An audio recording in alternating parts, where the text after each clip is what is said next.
Transparent మీ transparent కదా మేమేమైనా రాజకీయ మారుతున్నామా మేము ఐఎమ్ ఆల్సో ట్రాన్స్పరెంట్ అధ్యక్ష ఐఎమ్ ఆల్సో ట్రాన్స్పరెంట్ దయచేసి నేను 10 సార్లు ఫోన్ చేశాను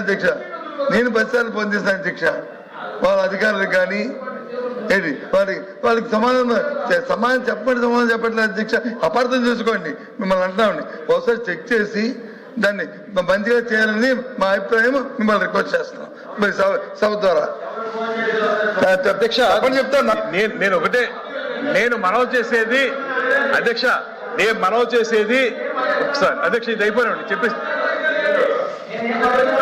ఎల్ఓపి గారు నేను అధికారులకు ఫోన్ చేశానని చెప్పారు. దయవుని చెప్పండి ఏ అధికారులకు మీరు ఫోన్ చేస్తే తప్పుడు సమాచారం ఇచ్చారు మేము యాక్షన్ తీసుకున్నాం చెప్పండి. మీరు అధికారి పేరు చెప్పండి. స్వీపింగ్ గా ఏదో అధికారులకు ఫోన్ చేశామని మీరు చెప్పండి. ఏ అధికారికి మీరు ఫోన్ చేశారు, మీకు ఇన్ఫర్మేషన్ ఎవరు అలా చెప్పారు చెప్తే మేము ఒకసారి క్రాస్ చెక్ చేసుకుంటాం. అభ్యంతరం లేదు సరే అధికారుల పేరు చెప్పడానికి మాకు అభ్యంతరం లేదు, మా సైడ్ నుంచి ఏం లేదు. కానీ అది సాంప్రదాయం కాదు కాబట్టి అధికారుల్ని దోచుకుని నిలబడడం కరెక్ట్ కాదు కాబట్టి తర్వాత నేను మళ్ళీ మంత్రి గారికి ఇన్ఫార్మ్ చేస్తాను.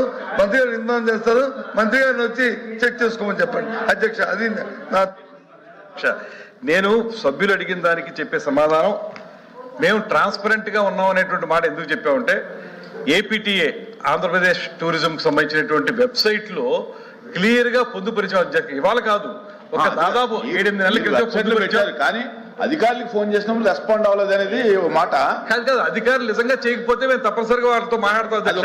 కానీ అది ఎవరితో చేశారో వివరాలు ఇమ్మనండి అధ్యక్ష. వివరాలు ఇస్తే తప్పనిసరిగా వారితో మాట్లాడతాం.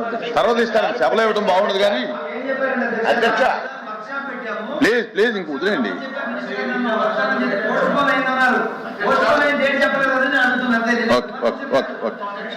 సార్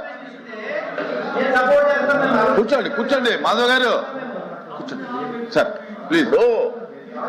ప్రశ్న వేసింది నేను అధ్యక్ష. చెప్పండి మీకేం కావాలి చెప్పండి. ప్రశ్న నేను వేశాను. ఓకే హౌస్ లో ఎవరైనా దాని మీద మాట్లాడే సంప్రదాయం ఉంటే హౌస్ లో ప్రశ్న